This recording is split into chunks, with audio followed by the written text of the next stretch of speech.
إن الحمد لله نحمده ونستعينه ونستغفره ونعوذ بالله من شرور أنفسنا ومن سيئات أعمالنا.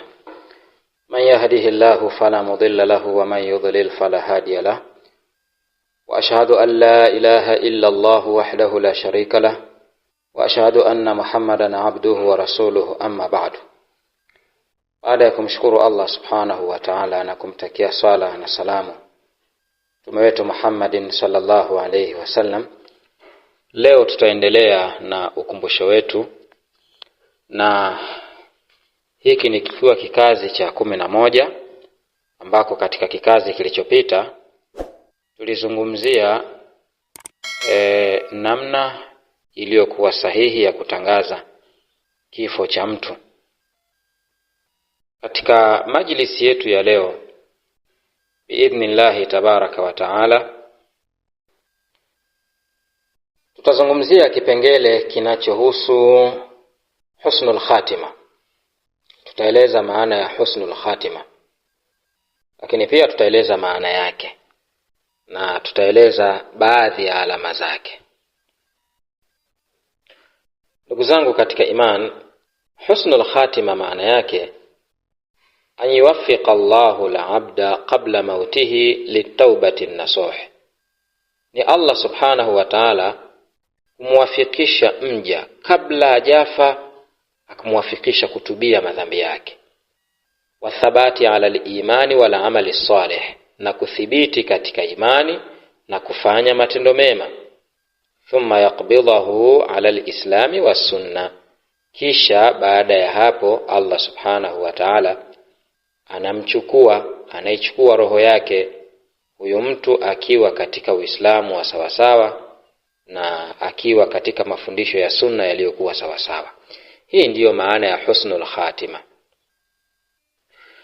Na husnul khatima min a'zami yatamannahu almu'minu fi hadhihi dunya, ni miongoni mwa mambo ambayo anayapenda zaidi mwanadamu akutane na Mola wake subhanahu wa ta'ala katika dunia hii. Anakutana na Mola wake wa huwa radhin anhu, wa an yakhtima lahu bil imani wa ta'a, na amhitimishe maisha yake katika imani na kumtii Allah subhanahu wa ta'ala.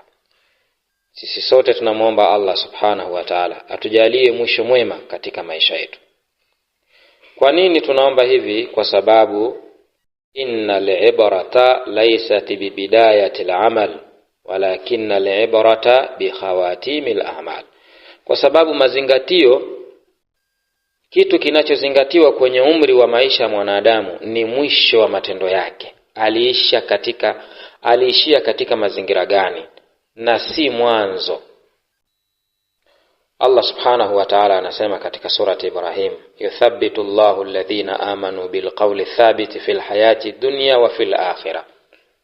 Yuthabbitu Allahu alladhina amanu bilqawli thabiti, Allah subhanahu wa ta'ala atawathibitisha wale ambao walioamini kwa kauli iliyokuwa thabit fil hayati dunya, katika maisha ya dunia. Kwa maana yuwaffiquhumullahu biqauli la ilaha illa Allah, Allah atawathibitisha watakufa katika kauli ya la ilaha illa Allah. Wa fil akhirah, na akhira pia, kwa maana fil qabri, pale kaburini watakapokuwa wanaulizwa, basi Allah tabaraka wa taala atawathibitisha kwa kauli hiyo. Nas'alullaha tabaraka wa taala an yuhsina khawatimana, tunamuomba Allah subhanahu wa ta'ala atufishe katika mazingira ya mwisho tukiwa katika hali nzuri. Mtume sallallahu alaihi wasallam katika hadithi ambayo ni sahihi, hadithi ambayo inapatikana katika sahihi Bukhari, hadithi ni ndefu. Mtume anasema innamal a'malu bil khawatim, hakika ya matendo huzingatiwa kule mwishoni kwake. Tuangalie baadhi ya alama ambazo zimethibiti kwa dalili ya kitabu au sunna. Mtume sallallahu alaihi wasallam amezieleza, lakini pia wanachuoni wamejaribu kuzitazama na kuzifuatilia. Ziko alama nyingi, lakini hapa tutataja baadhi ambazo alama hizi mtu akifanazo tunataraji kwa rehema ya Allah ikawa ni moja katika alama nzuri. Na alama hizi ziko katika aina mbalimbali. Mfano, alama ya kwanza ambayo mtu anapokufa nayo, basi tutaamini na tunataraji huyu huenda akawa ni katika waja wema wa Allah tabaraka wa taala. Alama ya kwanza, an-nutqu bishahada inda al-maut, kutamka shahada wakati wa kufa. Pale anapokufa akatamkishwa shahada au akatamka mwenyewe shahada. Ndio maana katika durusi zilizopita inafaa, ni sunna, tuliona kwamba ni sunna mtu anapokaribia kufa basi alakinishwe, atamkishwe shahada. Kwa hadithi ya Mtume sallallahu alayhi wasallam, ambayo hadithi hii daraja yake ni hasan, ambayo ipo katika Sunani Abi Daud, Mtume anasema, man kana akhiru kalamihi la ilaha illa Allah dakhala aljanna, mtu ambaye mwisho wa maneno yake akahitimisha kwa kusema la ilaha illa Allah, mtu huyu ataingia peponi. Allah tujalie katika hao. Alama ya pili, almautu ala amalin salihin, kufa juu ya amali njema. Yani mtu anakufa akiwa katika amali njema. Hii ni alama katika alama za mwisho mzuri. Ushahidi ni hadithi sahih ambayo ipo katika Musnad wa Imamu Ahmad. Anasema Mtume sallallahu alayhi wasallam, man qala la ilaha illa Allah, atakaisema la ilaha illa Allah ibtighaa wajhi Allah, kwa kutaka tu rehema za Allah, kwa kutaka tu uso wa Allah, akayasema maneno haya kwa kutafuta radhi za Allah, khutima lahu biha, akahitimishwa umri wake kwa maneno hayo, dakhala aljanna, mtu huyu ataingia peponi. Wa man sama yawman, na atakayefunga siku moja, ibtighaa wajhi Allah, kwa kutafuta wajhi wa Allah, khutima lahu bihi dakhala aljanna, akahitimishwa umri wake kwa amali hiyo ya kufunga, basi mtu huyu pia ataingia peponi. Famin husnil khatima an yamuta al-abdu wa huwa fi salatin, miongoni mwa husnul khatima ni mja kufa hali ya kuwa ipo katika swala. Mathalan, mtu anafunga, anaswali, ukamkuta umauti katika swala. Hii ni miongoni mwa alama katika alama za mwisho mwema. Au siyamin, au akiwa katika saumu, au tilawati Qur'anin, au akiwa katika usomaji wa Qur'ani, au da'watin ila Allah, au analingania katika da'wa, anamlingania Allah subhanahu wa ta'ala, au katika amali yoyote ambayo ni khairi, akakutwa amekufa, umauti ukamkuta akiwa katika hali hiyo. Hiyo ni alama katika alama za mwisho mwema. Kinyume chake, wal billah, kinyume chake ni mtu kufa katika amali iliyokuwa mbaya.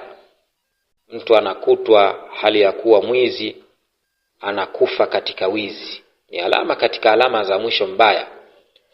Anakufa hali ya kuwa yupo katika zinaa, wal billah.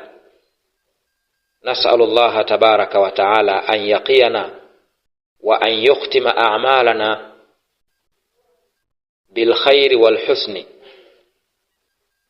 Mtu anakufa hali ya kuwa anaiba, anakufa hali ya kuwa amekamatwa na mke wa mtu, wal billah, anakamatwa hali ya kuwa anamsengenya mtu, anakamatwa na umauti, anakufa hali ya kuwa katika mazingira ya wizi.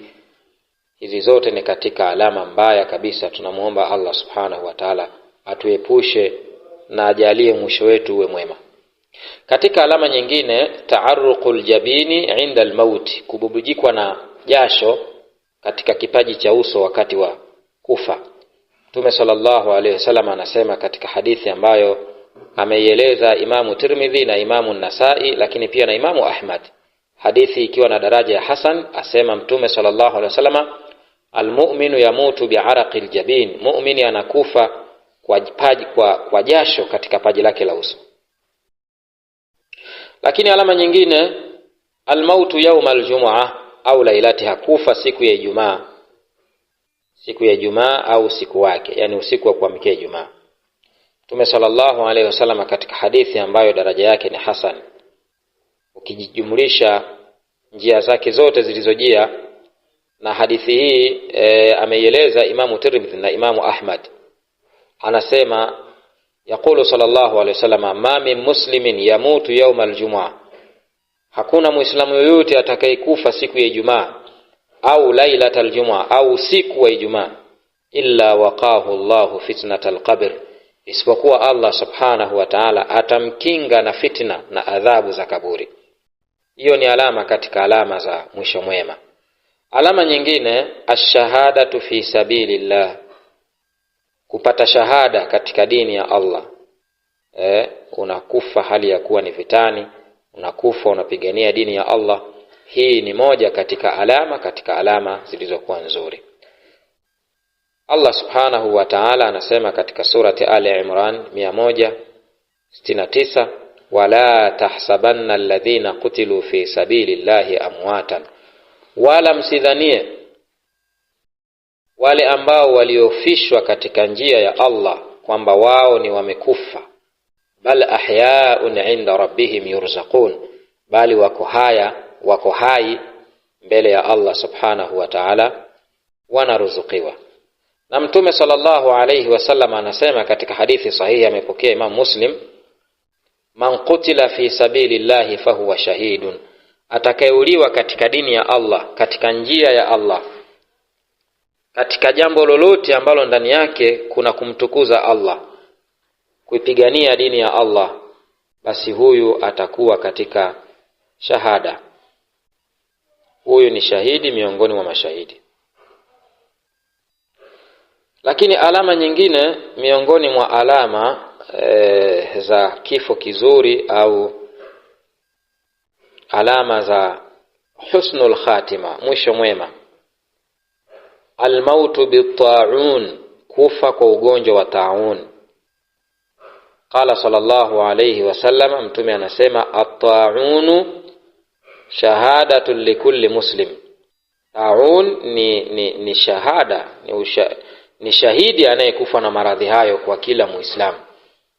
Hapa inamaanisha kila Muislamu, sio asiyekuwa Muislamu. Kwa hiyo ukiangalia hizi alama zote zinawathibitikia Waislamu, wale waliokufa hali ya kuwa ni Waislamu, wamemwamini Allah subhanahu wa ta'ala na wanafanya amali njema, ndio ambao wanaokusudiwa katika hizi alama zote. Pamoja na kwamba kuna baadhi ya watu wanaweza wakafa katika siku hizo hizo na alama baadhi hizo hizo, mfano kama huo ugonjwa wa taun, lakini maadamu sio Muislamu haingii katika mazungumzo haya. Anayekusudiwa hapa ni Muislamu.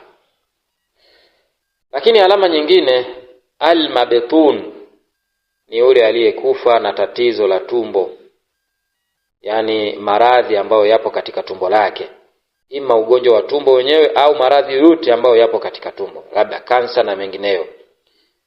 Mtume sallallahu alayhi wasallam anasema al-mabtunu shahidun, aliyekufa na maradhi ya tumbo, maradhi yaliyomo katika tumbo, basi huyo ni shahidi. Hadithi ni sahihi na ni hadithi muttafaqun alayhi. Al-mabtunu ni nani? Mamata bimaradhin fi batnihi, ni yule aliyekufa hali ya kuwa na maradhi katika tumbo lake. Lakini pia alama nyingine katika alama za kifo kizuri au mwisho mwema, al-ghariq, ni wale waliokufa katika wamezama katika maji. Kifo cha kuzama katika maji ni miongoni mwa vifo vizuri, lakini yote haya yanarudi pale pale, ni kwa mtu ambaye ni Muislamu, ameshikamana na mafundisho ya Uislamu na amekufa katika imani ya kumwamini Allah na mtume wake, imani iliyokuwa sawa sawa. Mtume sallallahu alaihi wasallam anasema katika hadithi ambayo ameieleza Imamu Bukhari na Muslim, hadithi ni sahihi, anasema wal ghariqu shahidun, na mtu aliyezama katika maji akafa, huyo ni shahidi. Lakini pia alama nyingine ya husnul khatima, sahibul hadmi, yule aliyeangukiwa na kitu, labda kaangukiwa na nyumba, kaangukiwa na ukuta akafa, huyu pia ni shahidi. Wa hadithi ya Mtume wa sahibul hadmi shahidun, na aliyeangukiwa na kitu akafa, huyo ni shahidi. Alhadmi, ameangukiwa ima na ukuta au na kitu kingine chochote. Hadithi ni ameipokea Bukhari na Muslim, ni hadithi sahihi. Alama nyingine katika alama za husnul khatima, almar'atu tamutu bisababi alwilada, mwanamke ambaye anakufa kwa sababu ya kujifungua. Na hadithi pia ni hasan ambayo ameieleza Imamu Ahmad na Abu Dauda, anasema walmar'atu yaqtuluha waladuha jam'an shahidatun, na mwanamke ambaye anakufa kwa sababu ya kujifungua mtoto, basi mwanamke huyo ni shahidi. Lakini haya yote yanaambatana na kanuni ile ile kwamba mtu amekufa hali ya kuwa ni Muislamu, ameshikamana na mafundisho ya Mtume sallallahu alayhi wasallam. Alama nyingine, alqatlu duna dini, ni mtu kuuawa kwa kuitetea dini, au nafsi, au kuitetea nafsi yake, au mal, au anaitetea mali yake, au irdi, au anatetea anatetea heshima yake na nafasi yake na dhati yake, yani anatetea heshima yake isije ikavunjwa, akafa kwa sababu hiyo, basi mtu huyu naye anakuwa ana mwisho mwema. Ushahidi ni hadithi ya Mtume sallallahu alayhi wasallama ambayo ni hadithi sahihi, ameieleza Imamu Abu Daud na Imamu Tirmidhi. Anasema Mtume sallallahu alayhi wasallama, man qutila duna malihi fahuwa shahidun, atakayeuawa kwa kuitetea mali yake basi ni shahidi. Wa man qutila duna damihi, na yule atakayeuliwa kwa kutetea damu yake, yani heshima yake, fahuwa shahidun, basi naye ni shahidi. Wa man qutila duna dinihi, na atakayeuawa kwa kutetea dini yake, fahuwa shahidun, naye ni shahidi. Wa man qutila duna ahlihi, atakayeuawa kwa kutetea familia yake, ahli yake, fahuwa shahidun, basi na yeye pia ni shahidi. Lakini pia miongoni mwa alama za husnul khatima, thanau nasi salihina ala almayyit bil khair, ni watu wanapomsifia, watu wema wakamsifia yule maiti bil khair, kwamba ni mtu wa khairi. Hii pia ni miongoni mwa alama za mwisho mwema. Ushahidi, hadithi ameipokea Anas ibn Malik radhiyallahu anhu, anasema marru bi janazatin, siku moja walipita na jeneza. Walipopita na jeneza, fa athnau alaiha khaira, watu wakasifia jeneza lile kwamba yule mwenye aliyefariki mule ni mtu wa khairi, watu wakawa wanamsifia. Faqala an-nabiy sallallahu alayhi wasallam wajabat, Mtume akasema sallallahu alayhi wasallam wakati wanamsifia akasema wajabat, kwa maana limethibiti hilo. Thumma marru bi ukhra, kisha wakapita na jeneza lingine. Fa athnau alaiha sharran, wakalisifia jeneza lile kwa shari, kwamba alikuwa ni mtu wa hovyo, alikuwa ni hivi na hivi, maneno mengi walimuelezea. Faqala, Mtume sallallahu alaihi wasallam akasema wajabat, pia na yeye limethibiti hilo. Faqala Umar ibn al-Khattab radhiyallahu anhu, Umar ibn al-Khattab radhiya Allah akamuuliza Mtume sallallahu alaihi wasallam, ma wajabat, kitu gani kilichothibiti, kilichokuwa ni wajaba, kimethibiti kwa yale majeneza mawili? Qala, akasema hadha athnaitum alayhi, huyu mmemsifia yeye khairan, kwa wema, fawajabat lahu aljanna, basi imethibiti kwake janna, pepo. Wa hadha athnaitum alayhi sharran, na huyu mlimsifia kwamba ni mtu wa shari, fawajabat lahu an-nar, basi imethibiti kwake yeye kupata moto, wala iyadhu billah. Kisha Mtume akasema antum shuhadaullahi fil ardi, nyie watu, nyie ni mashahidi wa Allah katika ulimwengu huu.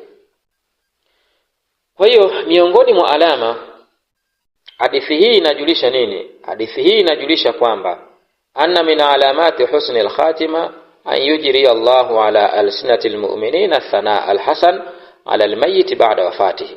Miongoni mwa alama njema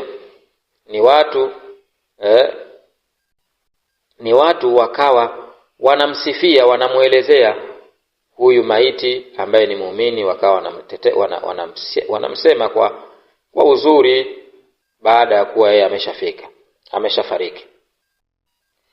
Na pale aliposema wajabat lahu aljanna, imethibiti kwake ni pepo fil ula, katika lile jeneza la kwanza, wa wajabat lahu an-naru fi thaniya ala wifqi ma alimahu Allahu min halihi, kwa mujibu wa Allah subhanahu wa ta'ala alivyomfahamisha hali hizo mtume sallallahu alayhi wasallam.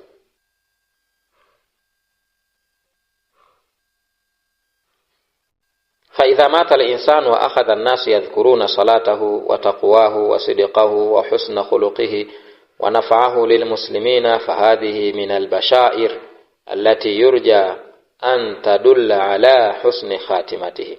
Kwa atakapokufa mtu na watu wakawa wanataja ni mtu mwenye kusali sana, mcha Mungu sana, ni mkweli, ana tabia nzuri, watu wananufaika kupitia yeye, hii ni bishara njema ambayo tunataraji huenda Allah subhanahu wa ta'ala akatufahamisha kwamba mtu huyu ni mtu wa khairi. Kuna tambihi hapa muhimu sana kama nilivyoeleza huko juu. Hadhihi alamatu bashairun wa amaratun ala alkhairi walakinaha laysat ahkaman qat'iyatan biljannati li ahadin. Hizi ni alama na ni bishara njema za khairi, lakini si kwamba ndiyo hukumu inayokata kabisa kwamba mtu huyu ataingia peponi. La, falilmu bihaqa'iqil qulubi wal khawatim inda Allah wahda, kufahamu hakika wa mioyo ya watu ilivyo na mwisho uliokuwa mwema zaidi ni Allah subhanahu wa ta'ala anayajua, yeye ndo anayejua. Hatuwezi kukatia tamaa au kukata hatima moja kwa moja kwamba huyu ni mtu wa peponi, hapana, bali Allah subhanahu wa ta'ala yeye ndo anajua mtu huyo yupo katika mazingira gani. Hata kama sisi tutamuona kwa nje, tutamuona katika mazingira yaliyokuwa salama. Lakini miongoni mwa sababu ambazo zitamfanya mtu Allah ampe kifo kizuri na ampe mwisho mwema, kuna mambo hapa kadhaa ya kuyataja ambayo tuyafanye, huenda Allah tabaraka wa taala akatupa mwisho mwema. Miongoni mwa mambo hayo ambayo ni makubwa kabisa, tahqiqu tauhid, ni kuthibitisha tauhidi, wewe kuishi kwa tauhidi na kujiepusha na shirki. Hii ni miongoni mwa sababu zitakazo kufanya wewe ufe katika mazingira yaliyokuwa mazuri. Ukiwa ni muwahid, unampwekesha Allah katika kila jambo, ni sababu. Lakini pia almuhafadhatu ala salah, kudumisha swala 5, ni sababu za wewe kuwafikishwa katika kufa katika mazingira mazuri. Jambo la 3, luzumu sunna, kulazimiana na mwenendo wa mtume sallallahu alaihi wasallam, kulazimiana na Uislamu wa sawasawa. Jambo lingine, kathratu tauba, kutubu kwa wingi kwa Allah, walistighfar, na kufanya msamaha. Haya yote yatakusaidia au yatatusaidia sisi kwa ujumla kufa katika mwisho mwema. Albu'du 'anil maasi, kujiweka mbali na maasi. Suhbatu salihina, pia kusuhubiana na watu wema, asilimia kubwa uwe miongoni mwa watu wema. Na addu'a bithabati, kumuomba Allah subhanahu wa ta'ala akuthibitishe na akupe mwisho mwema. Haya ni miongoni mwa mambo ambayo kama tutadumu nayo, basi huenda Allah tabaraka wa taala akatupa mwisho uliokuwa mzuri. Miongoni mwa dua addu'a athabatu fi du'a, kuthibiti katika dua, ni mfano kuomba Allahumma ya muqallibal qulubi thabbit qalbi ala dinik. Miongoni mwa dua ni hiyo, ewe mwenye kubadilisha mioyo, uthibitishe moyo wangu katika dini yako, na dua zingine mbalimbali ambazo Muislamu anatakiwa kuziomba. Namshukuru Allah subhanahu wa ta'ala. Mwisho tunamuomba Allah ayurzuqana husnal khatima, tunamuomba Allah subhanahu wa ta'ala aturuzuku mwisho mwema, lakini tufanye juhudi katika haya tuliyoyasema, tudumu nayo, tudumu katika swala, tutubu kwa Allah kutokana na madhambi yetu, tuwe wa kweli, na tumuombe Allah daima mwisho mwema. Nasallallahu ta'ala ayurzuqana husnal khatima wa thabata ala tauhidi wa sunna. Tunamuomba Allah aturuzuku mwisho mwema na atupe thabati katika tauhidi na sunna, wa an yaj'ala akhira kalamina min ad-dunya na ajalie mwisho wa maneno yetu kabisa la ilaha illa Allah Muhammadur Rasulullah. Amin. Wallahu a'lam. Subhanakallahumma wa bihamdik ashhadu an la ilaha illa anta astaghfiruka wa atubu ilaik.